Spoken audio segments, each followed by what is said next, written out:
Classes to commence the second term for the academic year 2016 are scheduled for Monday, a full week later than the Ministry of Education had anticipated. For the better part of this week, primary school students have been kept at home, despite government's request for classes to resume on January 3rd. While they go back to school at the start of the week, the matter of mediation and make-up time remains unresolved. So we were given 45 days for the mediation process. And maybe because of the holidays, we have not started that process. But we are ready to start the process anytime. And I was hoping that when we started that process, even this making up of time would come up in the discussion, because teachers have always been saying that we're willing to make the time.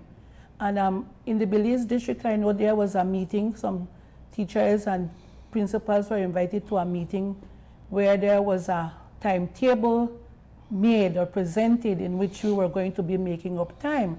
And some schools had already implemented that make-up time timetable that had us up until December when school closed in the 16th. That make-up time, of which 4 days have now been lost, is very much an open wound.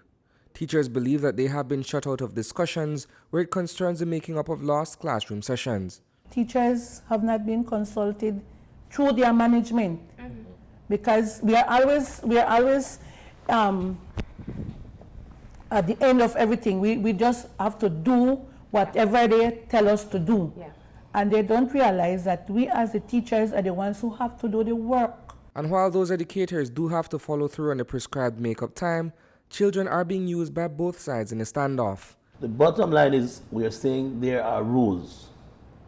Let us follow the rules. Using the children as pawns in this game is not going to cut it. Because at the end of the day, you cannot be abusing people. You cannot be abusing the teachers, because this is what this is coming down to now. You want to abuse the teachers and make this cry of the wolf that the children are suffering.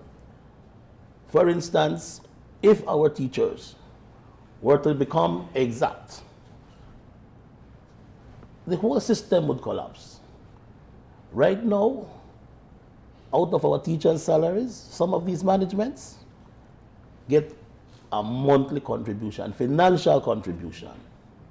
If our teachers were to decide to withhold that, what would happen to those managements? The Ministry of Education has been rather quiet on the matter of what happens next, given the 4 days that have been ceded to teachers and students who opted to enjoy their full Christmas vacation. Reporting for News 5, I am Isani, Cayetano.